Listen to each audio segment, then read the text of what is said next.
Good afternoon, Stephen here. We're going to cover some concepts that go into this notion of the production function. And in case you're wondering, this is a photo from Watson.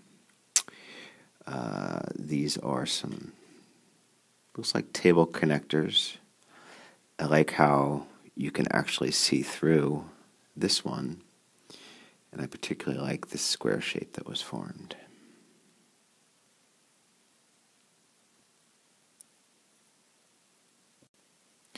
So, for this session, we're going to check in on a few different types or kinds of costs.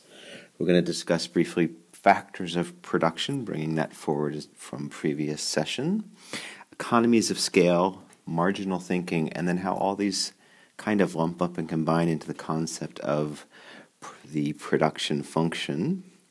And yes, that is in fact Andre Furin, who I'm taking a picture of her taking a picture with our iPads of the machine that was also at Watson, which dispensed necessary goods by inputting codes for the section taking responsibility for that piece of cost. It's an incredibly fine detail bit of costing. So we have several different kinds of costs to chunk out and consider.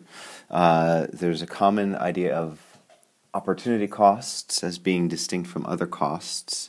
So opportunity costs are the cost of essentially doing what you chose to do and not doing what you chose not to do. We have also a transaction cost. So you can think of this in financial terms, but for me, one of the things that came up with Oli Kraut, with Sash, was she was working with someone she described as a kind of crazy person who was always very chaotic and difficult, but somehow things always kind of worked. So that challenge in managing the transaction for the backhauling that she did for her to open some markets in other parts of the state is an example of a non-monetized transaction cost. External cost, also known as externalities, things that happen in the environment due to actions taken by others. It may be that your neighbor put in a beautiful flower bed, but you happen to hate flowers, therefore that is a negative cost to you. So that would be a counterintuitive example of a negative externality. And of course we have accounting costs. Now this is the kind of cost we talk about mostly in class, and this has to do with really the hard numbers of a project.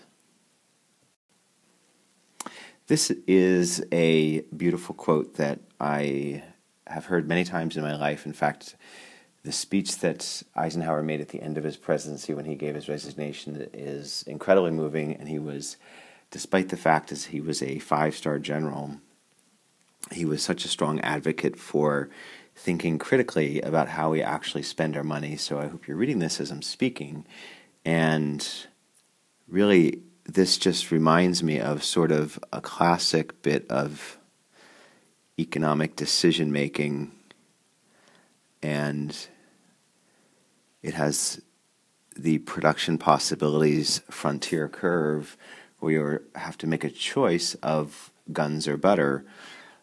So you could produce this many guns and no butter, or you could produce this much butter and no guns.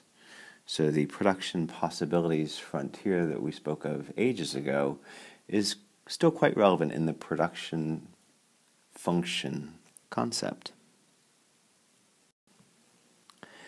So we talked about these briefly in the context of the first bullet point here, that the factors of production are classically composed of the 4 main things: land, labor, capital, and entrepreneurship. Another way to look at this would be to consider that the output, Y, is a function of the combination of natural capital, manufactured capital, human capital, and social capital. And these really actually all trace the way back. Natural capital is ultimately produced from the land. Manufactured capital is an act of labor on things of the land.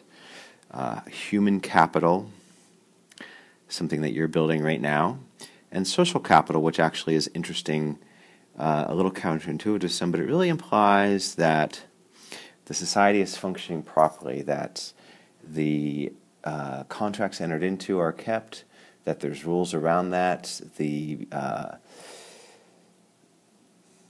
smooth functioning of society is necessary for a good quality level of production to occur. And then the other way that we think about this also here is dividing the production as a function of fixed and variable costs. And we'll talk about that a bit more in this presentation. And then my own little throw in here is production occurs, inputs being put through processes, producing final goods, and waste. Economies of scale is an idea that's thrown around quite a lot, and it's not always considered that there's two other types of economies, effects of economies on scale. So we generally say economies of scale when we are talking about them as being a decreasing component of cost as quantity increases. So economies of scale generally mean it gets cheaper to produce more as you produce more. Another common situation that maybe most of us as smaller producers and price takers will find ourselves in is the situation known as constant returns to scale, and this means that there is a one-to-one relationship between an increase in inputs and an increase in outputs. And something else that happens that is frequently not considered are diseconomies of scale, and these generally occur in more mature industries where there's a lot of competition for scarce goods, and so as the demand increases, supply remains constrained, things can often get more expensive as you produce greater numbers of the items. One that comes to mind is this iPad that I'm using to build this screencast on, and it's got a ton of rare metals in it that are relatively scarce, located only a few places in the world, and I'm sure their price has been increasing. Some of the other ideas generally noted as why economies of scale occur, the bulk buying idea we talked about previously, long-term contracts, managerial specialization so you can get better quality coaching and supervision, and even in the Japanese production systems, better quality of mentoring would occur, as well as just learning by doing. Experience teaches us quite a lot, and also if you're very big, you may get better deals on financial rates as well as a wider range of products that might be offered to you. Marginal thinking is kind of an interesting concept. I think it's appropriate to think about a sheet of paper. If this helps, this is how I constructed. And these little bits on the side are the margins. Maybe you would think of formatting a document. And so the margin is that little extra bit on the edge as you're pushing it out. So as you're increasing, let's say, the production possibilities, frontiers, you're taking steps a little further and a little further and a little further out. And so what marginal thinking teaches us is to consider the cost of that additional step. Even in large-scale production, it really can come down to one more single unit. Should I produce it or should I not? And what is underlying some of that really is some of the ideas of sunk costs. And these may not really be as negative as that term sounds, but the idea is that you've already spent that money. That's great. You can't change that now.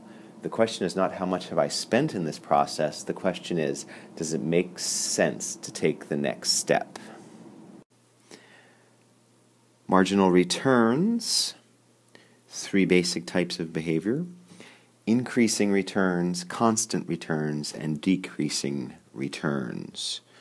Now, we're looking at a cost curve here, so there's going to be an inverse relationship between returns and costs.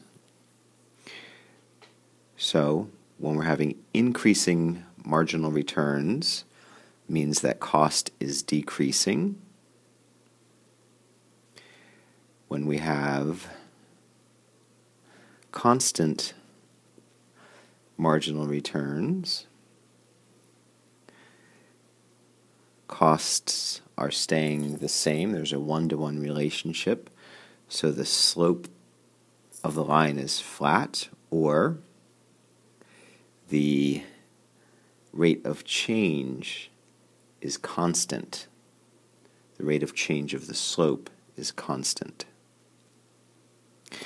And the third possibility, decreasing returns. And the bottom curve here, reminiscent, of course, of the diseconomies of scale. As the marginal cost is increasing, the returns are decreasing, and that is evidenced here by a slope that is steepening. That is, the slope is increasing over time, creating decreasing returns. This is a typical quadratic production function. These are typically used actually to model physical production, and like everything else in economics, is holding all other constraints constant and altering a single variable input to see what kind of change it makes. So this is a way of modeling the typical behavior of adding a variable to get a sense of where you're at in your production function. Fairly abstract, as the book makes clear. It's certainly worth a read. And so it's often broken up into these three segments, from 0 to L1, L1 to L2, L2 to L3. So as we're moving forward in our total physical product, our output being like our y from our earlier functions, and where we're moving here through this first segment, we see a broad increase in the amount of physical product being produced by the addition of our marginal product. And just to be clear, we have the average product, which is taken over the whole time. So where I'm trying to go is this increase is significant enough, nice steep upturning slope, that we have a strong increase for the amount of product. And then here we have a change, and we can begin to see a slight decreasing slope. So we have a decreasing marginal returns on the increased amount of a variable input that we're using. That's modeled by the corollary segments that run down below. So at this point A, we see the marginal product peaking in terms of its contributions to output. As we transit the next segment, we're beginning to see a decreasing marginal return. That is, each additional unit still produces an increase in output, but the increase in output is smaller than the previous unit produced. So it's still positive, but it's beginning to get smaller in number. And once we pass this point, we come up to a flattening where we're unable to coax any more additional product out of increase of a variable input. And this will continue as the marginal product is decreasing all the way down to 0. So the addition of another on the margin of another unit of a variable input ceases to increase the output of our system at point C. So I know that was a bit chunky and a little longer than I might have liked. I believe it was Mark Twain who said, "I'd have written you a shorter letter, but I didn't have enough time." So thank you for bearing with me. Feel free to ask questions. I appreciate your attention. Again, I know this was some chunky, uneven terrain. Thank you so much. Shoot me an email individually. Post a question to the channel. Let me help you drive this a little bit further home. Thank you and have a good day.